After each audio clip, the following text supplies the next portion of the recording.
Today I'm here planning to remove this mango tree, and I didn't want it to lose the variety. So the only way to keep the variety is to graft it or practice some kind of air layering on the mango plant. So in this case, this mango tree here, as you can see, I already cut some of the limbs, and this variety is a Tommy Atkins. I leave this limb to the last to approach any one of these small limbs to graft it and keep the variety. So I will show you now how I do, or how I practice my grafting. This seedling I get here is a different variety mango, but it's very resistant to pests and insects. So I will practice the grafting on this mango. In this case, I will have to compare the thickness of the main seedling with the thickness of the mango plant that I want to get the specimen from, with the one that I have. And here I can see they are very similar in size. So I will cut off this one to connect it with this one. Okay, in this case I'm selecting this limb. This is the one that I choose in this case, and this is the one that we're going to add to the seedling. Okay, now I will proceed to cut.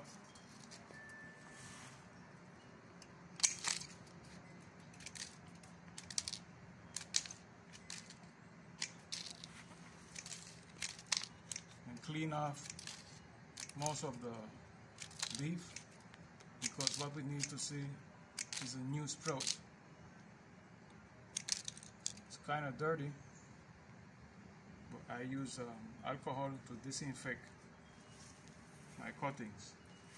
Every time I cut, I proceed to disinfect and wipe off my tools.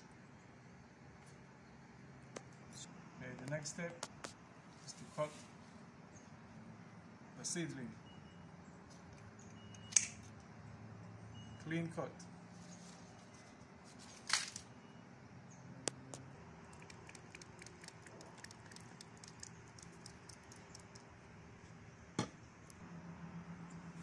The next is just start to cut vertical.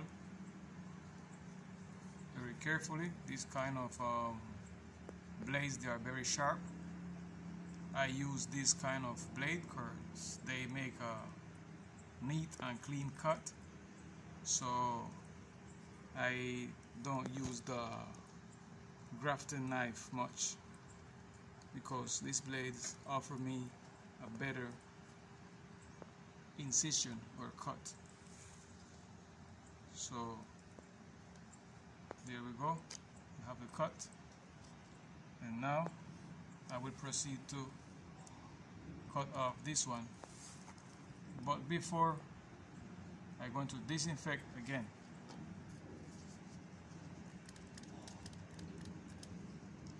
All this procedure is supposed to be disinfected each time you're going to cut a different limb.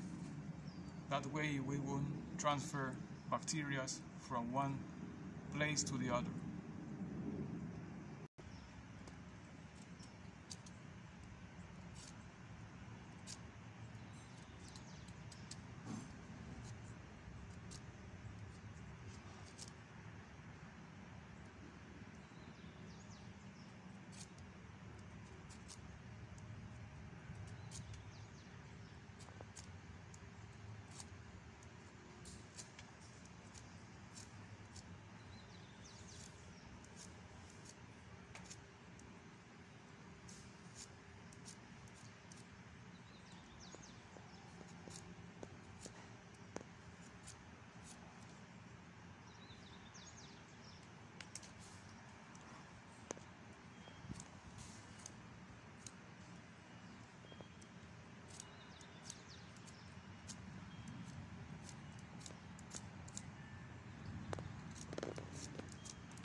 Now I'm going to insert it here,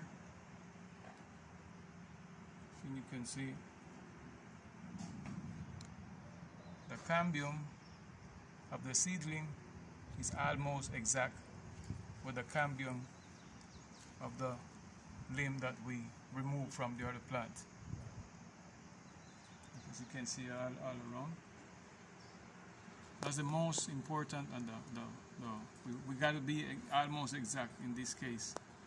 That is what can provide an 80% that the grafting will be successful.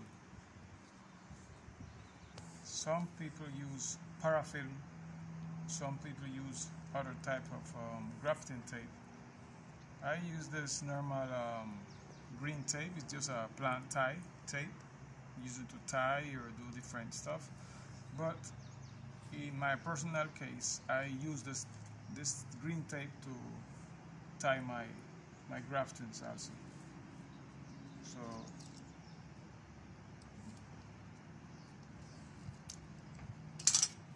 show you now.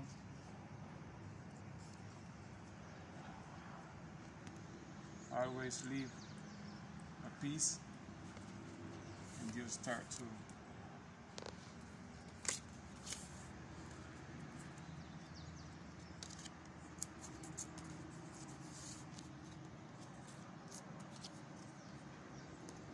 as tight as possible to avoid air from staying in between the joints.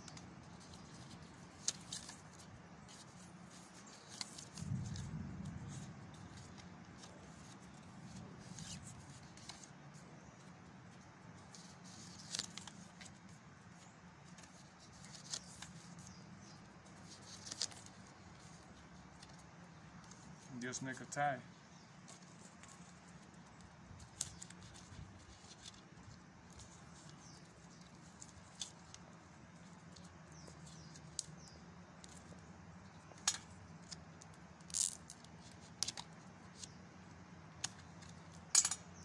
There we have the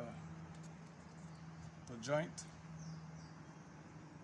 And next, I keep this kind of plastic bag on the joint for at least 10 days. 10 days at least.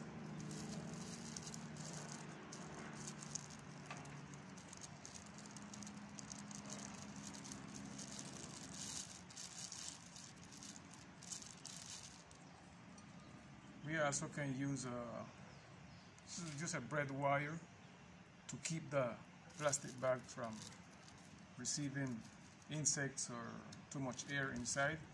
What we want to keep is a different atmosphere inside of here, so the plant won't dry, the joint won't dry.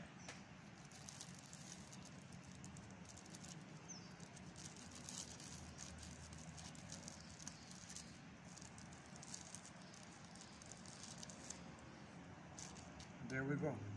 Okay, we will keep this way for at least 10 days in a shady area where not much sun, some kind of sun, but not much sun,